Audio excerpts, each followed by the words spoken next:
Indonesia siap melayani Malaysia.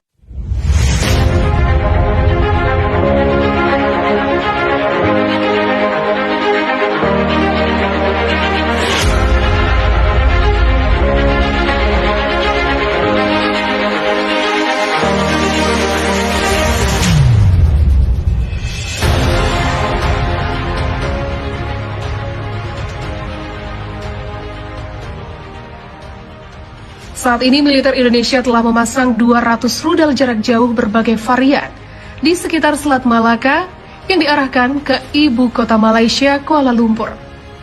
Adapun target utama antara lain Gedung Parlemen, Pusat Pemerintahan Ahmad Badawi, Menara Petronas, serta beberapa objek vital lainnya. Peluncuran rudal-rudal ini dilakukan apabila Malaysia kembali membuat ulah terkait dengan klaim atas warisan tradisional budaya Indonesia maupun pelanggaran teritorial, baik disengaja maupun tidak disengaja. Pejabat militer Indonesia menyatakan siap akan membombardir Kuala Lumpur dan menginvasi Malaysia jika negara itu kembali melakukan klaim budaya maupun pelanggaran batas teritorial. Rencana agresi militer dengan sandi operasi Ganyang Malon beredar luas di masyarakat, khususnya mereka yang tinggal di perbatasan Indonesia-Malaysia. Pelanggaran-pelanggaran yang sering dilakukan negara yang mendapat kemerdekaan hadiah dari UK itu telah mendorong kebijakan militer Indonesia menjadi lebih agresif dengan mengandalkan preemptive strike terhadap Malaysia. Untuk mendukung operasi itu, militer Indonesia sudah menyiapkan skenario militer, logistik persenjataan, melakukan latihan agresi, serta mempersenjatai milisi di sekitar perbatasan Indonesia-Malaysia. Operasi yang ditujukan untuk memberikan efek jera kepada Malaysia yang selalu membuat ulah, mendapat respon yang baik dari berbagai kalangan domestik maupun internasional. Adapun skenario militer yang bocor di masyarakat sebagai berikut. Bila Malaysia kembali melakukan klaim sepihak baik disengaja ataupun tidak sengaja, maka Indonesia tanpa perlu mengirimkan nota protes ke pemerintah Malaysia akan langsung meluncurkan rudal 200 rudal ke jantung kota KL. Prioritas target adalah gedung pemerintah dan parlemen, stasiun TV dan radio, dan menghancurkan beberapa objek telekomunikasi lainnya, seperti internet dan jaringan telepon seluler. Keadaan ini akan mengisolasi KL, sehingga militer Indonesia akan memiliki superioritas, akibat rusaknya berbagai infrastruktur vital. Evakuasi WNI dan staf diplomatik akan dilakukan secara cepat, efisien, dan tepat sasaran oleh militer Indonesia yang sebelumnya telah melakukan infiltrasi intelijen maupun politik melalui partai oposisi dan kelompok organisasi etnik minoritas. Milisi yang sudah dipersenjatai akan melakukan penyerangan-penyerangan minor pada pos-pos militer Malaysia, menyebar ranjau, memberikan teror psikologis pada warga sipil, khususnya Sabah dan Sarawak.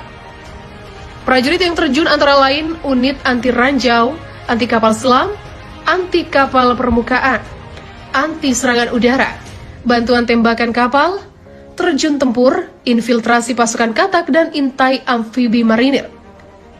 Invasi ini akan melibatkan 10.000 tentara dari berbagai kesatuan, 51 kapal perang, 4 Sukhoi TNI AU, serta beberapa persenjataan taktis lainnya.